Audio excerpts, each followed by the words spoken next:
Պարոն Փաշինյան, խաղաղության պայմանագրի հետ կապված կարծես թե ստորագրման նախաստորագրումից հետո օրը հստակ չի երբ ստորագրի, բայց իրան զուգահեռ Ադրբեջանի նախագահը կոշտ-հռետորաբանություն է գործադրում, Սևանն անվանում է Գյոչա, Վարդենիսը Բազարգեչար, ու խոսքով ո՞նց եք պատրաստվում խաղի հետ, որ դեռևս շարունակում է կոշտ-հռետորաբանությունը,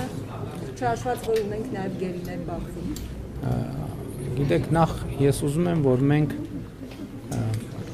էլի ես կոնֆերանսի ժամանակ էլ ասացի, տեսեք, երբ որ դուք Ադրբեջանի նախագահի ասածը ինձ ուղղված հարցի մեջ դնելով սխալ եք ձևակերպում, արդեն իսկ իմ ցանկացած պատասխան սխալ է, քանի դեռ հարցի Ադրբեջանի նախագահը ասել է, որ ցարական ժամանակների քարտեզի մեջ Սևան չի եղել, ուրիշ անուն է եղել։ Հիմա ես էլ ասում եմ, այդ նույն քարտեզի մեջ Հայաստան կա, Ադրբեջան չկա, դա ինչ նշանակում։ Այսինքն խոսքը վերաբերվում է, իմիջայլոց ես նախորդ բրիֆինգի ժամանակ խնդրեցի լրագրողը ինձ պետք է տեղեկություն փոխանցել, ես էլ իրան այդ քարտեզը պետք է փոխանցեի։ Այսինքն հասկանում եք, պետք է մենք ճիշտ հարցը ճիշտ պետք է ձևակերպենք, որպես պատասխանը ճիշտ լինի։ Հիմա Ադրբեջանի նախագահն ասել է, չգիտեմ, որ թվի քարտեզում Սևան չի գրած է ուրիշ անուն։ Եվ ես էլ հարց եմ տալիս, ասում եմ, որ տենց հետ են գնում, միջև որ թիվը հետ գնանք։ Ինչ վերաբերվում է անազատության մեջ, գերության մեջ գտնվող մեր հայրենակիցներին, այդ հարցի պատասխանն էլ ունենք, դա մենք ամեն օրյա աշխատանք ենք անում այդ ուղղությամբ։ Եվ ես եթե կա տեսակետ, որ պետք է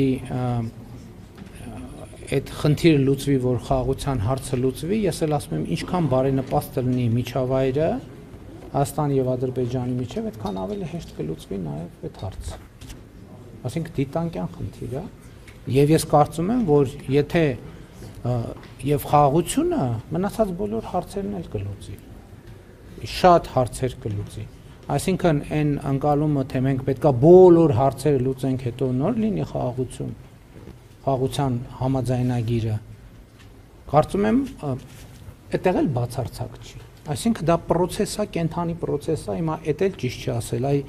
այսպես պետք է անենք, այդպես, որովհետև եթե այդ տրամաբանությամբ առաջնորդվենք, այս կետին չէինք հասնի։ Այսինքն խաղաղության այս կետին չէինք հասնի։ Հենց դրա համար է, որ մենք փորձում ենք հնարավորինս ճկուն մոտեցումներ ցուցաբերենք, այնպիսի ճկուն մոտեցումներ, որ տվյալ պահին մաքսիմալ համապատասխանում են Հայաստանի պետական շահերին։